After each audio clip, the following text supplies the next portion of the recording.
Hello everybody. Today we're going to be doing a No Man's Sky um, Exocraft overview, and we're just going to be going to the different Exocraft here. This is not one of them that I'm on. This is my pet Big Ounce, but we're going to be doing an Exocraft overview, and just showing you, what they look like, how they work, what different purposes you might have for different ones, and all that stuff, because they're very cool little, unique planet, planet bound, unfortunately, little vehicles that you can utilize for different purposes.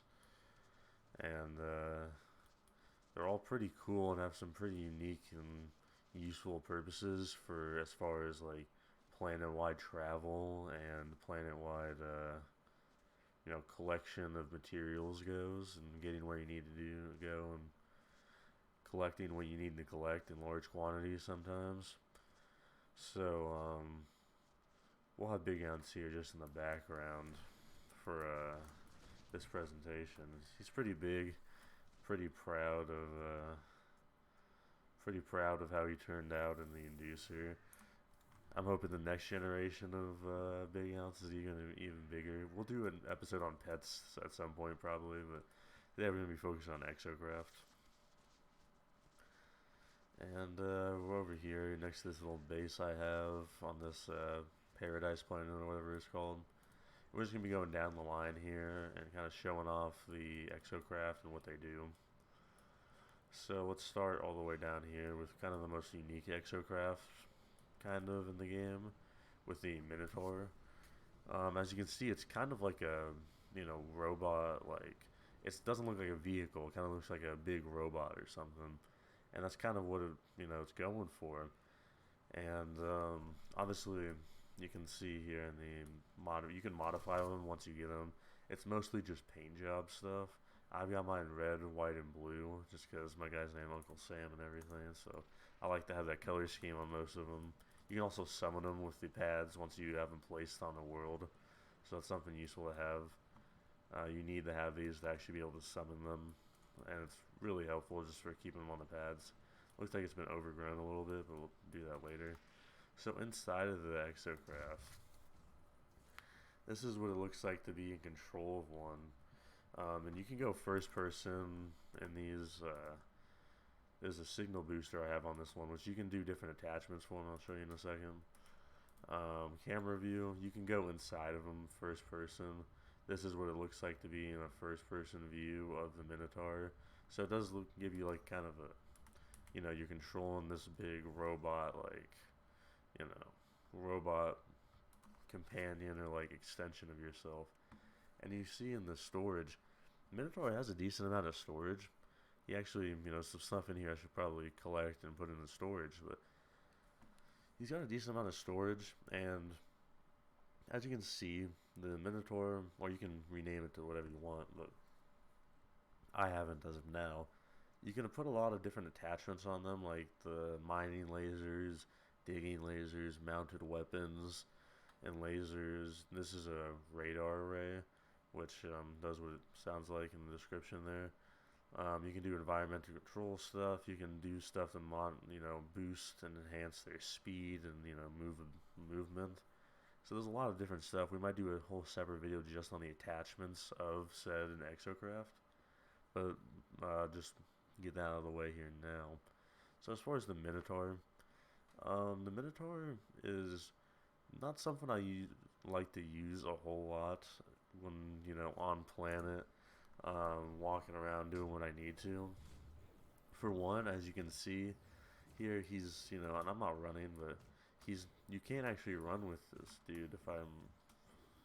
How you jump is you do these like big leaping bounds. You don't really run with him.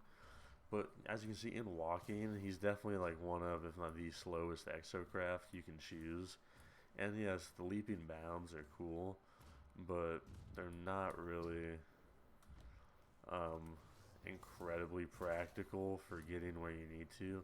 A lot of times, like, if I'm going for, what's a landmark, that animal right there, and I need to jump over to him, you're fairly controlled, but a lot of times, especially when you're just starting to use it, you can over and undershoot these landmarks. And as far as turning around, he turns around pretty slowly too, but his upper half turns around and rotates rather well, so that's really the important part. But if you want to like do a 360 with the whole thing, it's gonna take you a second, unless you do a jump, then you have to control it a lot. So as far as movement, that's one of the reasons I don't like him as much. Is it's a little clunky, but it gets the job done for what it's supposed to do. Also, it kind of just feels like an extension of you. Like it seems like it's just supposed to be. It's not a vehicle. It seems it's not supposed to be as much of a vehicle as it is supposed to be like almost like a machine that you use for like combat or like, I guess traveling greater distances. But it seems ineffective compared to the others at traveling greater distances. And as far as combat, yeah, it probably is better at combat than some of the other Exocraft. But to be honest, combat's not a huge concern in this game. You even without an Exocraft, you yourself, the player, do it fairly well, and you do it pretty reliably with just your exo or with just your tool, and it's not really a problem for that. And so overall, this is probably one of my least favorite Exocraft. I do think it actually is pretty cool, and like, don't get me wrong, I like the Exocraft, but compared to the other ones, it's, in my opinion, one of the cooler ones you can get, but it's not one of the more practical and useful ones. So definitely don't spring for this for like your first Exocraft. I'd say wait until you have some of the other ones, and if you want to get this one, get it. But definitely it is cool. The purposes for this, the more useful aspect, other than that, it kind of just looks cool. The more useful practical uses for it is, again, if you're in a world where um, you're not on a paradise planet or in the, God, I can't remember, I don't know how to pronounce this galaxy's name, but it's the green one that's like really nice or whatever. If you're not in a good galaxy or a good world, this is actually rather useful because getting out of Exocraft and stuff can be troublesome when your world is constantly trying to kill you with enemies or just the environment around you. So it's really annoying to actually be able to get out and you know deal with stuff like mining stuff or collecting stuff. And this is basically just kind of like an exosuit around you, and it basically just serves as like an upgrade to your body almost, so that you don't have to get out and do stuff. You can mine, you can do combat, you can travel distances, or short and long. You know, just basically as yourself with a big ass robot you're in. Like it's almost like yeah, it's almost like an exosuit for you. Which kind of what is this? I feel like is the most practical use of this is you want something that both serves as an exocraft that you can travel distances in and it protects you, but you don't have to get out of and do whatever you want to do with it at the location, like collect and mine stuff. You don't have to get out of the exosuit to do that, like with some of the other vehicles over here, because you have to for those, because it's a vehicle, and if you want to collect something or do combat, yes, they have apparatuses that can do that, but it's not as straightforward and good as this is. So that's the practical use for it. Also, it just looks fucking awesome. So that, and that's summoning your Exocraft, which is why these pads are so useful, because you can literally just get them back here no matter where they are instantly. And also the storage on it is pretty solid. So a lot of the other ones, especially the faster ones, don't have a big storage. It's just meant for covering ground. You can cover ground fairly quickly in this, and it's got a good amount of storage. So it's a good balance between storage and speed of covering distance, as well as the other things we already mentioned. Next, we're going to one of my favorite Exocraft to use when on planet is the Colossus. As you can see, this thing is fucking massive. Like, even I don't know where my pet went. I was gonna do a size comparison with my pet here. Let me try to call him real quick. And this is my pet, and you can see the size comparison. It got tipped over. This is a massive pet, and that thing is like, obviously it's a little smaller, but it's a pretty massive vehicle, and its size kind of displays the purpose and use of the vehicle here. And the same modifications you can do with this one. You can do different colors, different decals, stuff like that. And that's basically the same for all of these. The rocket unit, oh, let's get red and blue here. Okay, cool. Yes, I do want to save them. So yeah, the size reflects the purpose of the Exocraft, and this thing is meant for hauling large amounts of materials. We're gonna get in it real quick. We're gonna get in and see the storage is by far the greatest of any Exocraft. So what you want to use these things for is if you need to collect and farm for large amounts of mini materials, this thing is the go-to. Just the massive amount. It's basically the equivalent to a hauler as an Exocraft. It's meant for hauling large amounts and large quantities of many different items across planet-wide surfaces without using a hauler, obviously. It's got a massive amount of storage, so that's the main use of it. Also, I think it looks really cool just because of the size of the thing. And the same, you can put the same upgrades, weapons and mining beams and, stuff to make it go faster and everything, and the, signal boosters and all that stuff. You can put the same attachments on all of them, as you can see here, and customize them the same. And as you see there, that's the mining laser, and it does a good job. So, again, if you are in a bad world and you don't want to get out of your Exocraft, you don't necessarily need to unless you need to collect something. Then, yeah, you're going to need to get out. As far as the speed of this thing, obviously it's one of the slower Exocraft. Once we get to the faster ones, you'll see that. But it's pretty good on control, and it does a decent job of moving. It's got these slow little bursts, this is how it moves fast, but it does a good job of moving quickly, having good control, hauling large amounts of materials, mining on the go, as you can see there. As far as the weapons go, oh, that's a signal booster, but it's got weapons too, mounted cannons and stuff to defend you if you need it. It's got good control, good speed, large amounts of storage. That's why this thing is overall one of my favorite Exocraft to use. It's not that slow. It's got good control. You can have any of the attachments that you'd want on it, and it's got a massive amount of storage. So it's a good balance between, control and speed and everything. And on top of that, it's got a massive amount of storage. So it's really fun to use. I think it's a really cool design and look to it. And it's overall a very good Exocraft to add to your, fleet here. Next one, we got the base Exocraft most people think of or get first, which is the Roamer, which is kind of just a standard car. It's got, especially compared to the other smaller ones, it's got a fair amount of storage. It goes fairly fast, decent control. For the small ones, this is kind of the, for the three over here, which is like the normally sized vehicles, it's kind of the jack of all trades. We'll just get in it real quick. As you can see, it's got a little beam over here for whatever weapons or anything you attach to it, or mining lasers. That's how you control it and see. The storage, again, not huge compared to the other ones we've seen, but it's got a fair amount of storage. Then control, you can control it fairly well. It does have a little drifting to it, but, decent control. Obviously decent speed, more than the bigums we saw over there in the Colossus and the Minotaur. Easier to handle, solid speed, fairly easy to get. It's usually the first one you get, and good attachments for it.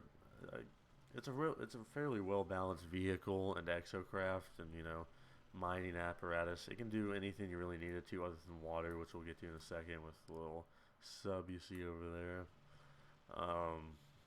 And it's overall a solid vehicle. Definitely one you want to get. It doesn't specialize in anything, as I said earlier, or don't do anything like extraordinarily well. It just does, you know, anything you'd want out of an Exocraft, like the turning there, which is cool because of the round tires.